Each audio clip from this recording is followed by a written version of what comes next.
कौन है द्रौपदी मुर्मू, जिसका नया चेहरा बीजेपी ने सबके सामने ला दिया।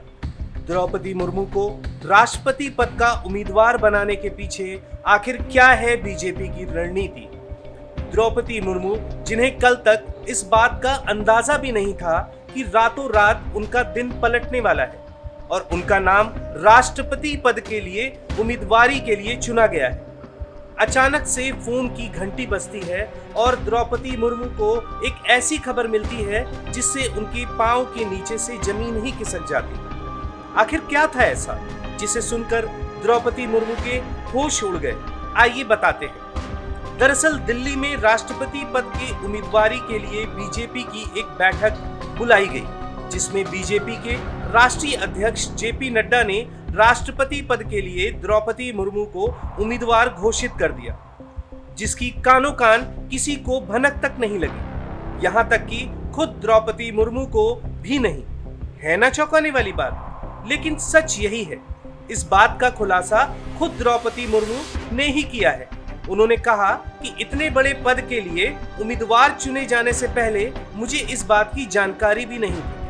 मुर्मू ने मीडिया से कहा, मैं आश्चर्यचकित और खुश हूँ।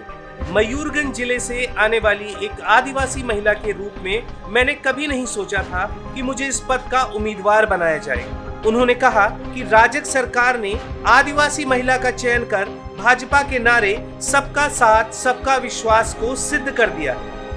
आइए जानते हैं कि राष्ट्रपति पद की उम्मीदवार चुनी गई द्रौपदी मुर्मू का तब से लेकर अब तक के जीवन का सफर कैसा रहा।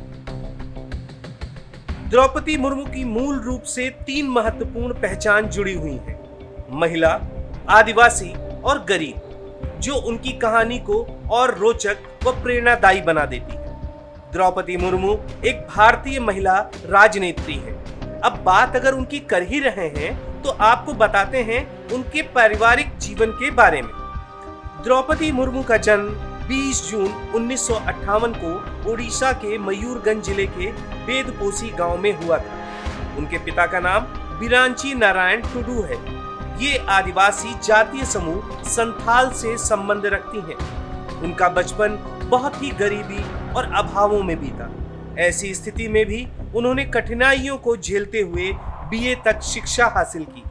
द्रौपदी मुर्मू का विवाह होने के बाद उनके 2 बेटे और 1 बेटी हुई, लेकिन कुछ समय बाद ही उन्होंने अपने पति को और दोनों बेटों को खो दिया और वह अपनी बेटी के साथ अकेली रह गई। एक अकेली औरत के लिए इतना सब कुछ झेल पाना आसान नहीं था। फिर भी उन्होंने हार नहीं मानी और संघर्ष करते हुए आगे बढ़ती गई। द्रौपदी मुर्मू ने सिंचाई और बिजली विभाग में जूनियर असिस्टेंट के तौर पर काम किया। इसके साथ ही उन्होंने रायरंगपुर के Shri Aurobindo integral education centre में ऑनररी असिस्टेंट टीचर के तौर पर भी अपनी सेवाएं दी। बताते चले कि ओडिशा में बीजेडी और बीजेपी गठबंधन सरकार में द्रौपदी मंत्री भी रह चुकी हैं। उन्होंने राज्य के वाणिज्य व परिवहन तथा मत्स्य और पशु संसाधन विकास विभाग के मंत्री का पद संभाला। इसके साथ ही वह बीजेपी एसटी मोर्चा की राष्ट्रीय कार्यकारिणी सदस्य भी रह चुकी हैं। महज इतना ही नहीं, द्रौपदी ओडिशा विधानसभा के best MLA of the year पुरस्कार से भी नवाजी जा चुकी। राज्य के गठन के बाद 5 वर्ष का कार्यकाल पूरा किया। उन्होंने वर्ष 2015 से 2021 तक झारखंड के राज्यपाल का पद संभाला था। फिलहाल द्रौपदी मुर्मू पहली महिला आदिवासी हैं जिन्हें बीजेपी ने राष्ट्रपति उम्मीदवार बनाया है।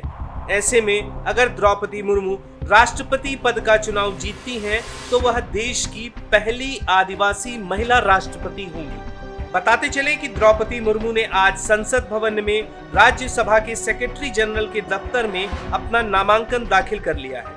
प्रस्तावों में खुद पीएम नरेंद्र मोदी और बीजेपी अध्यक्ष जेपी नड्डा शामिल हुए।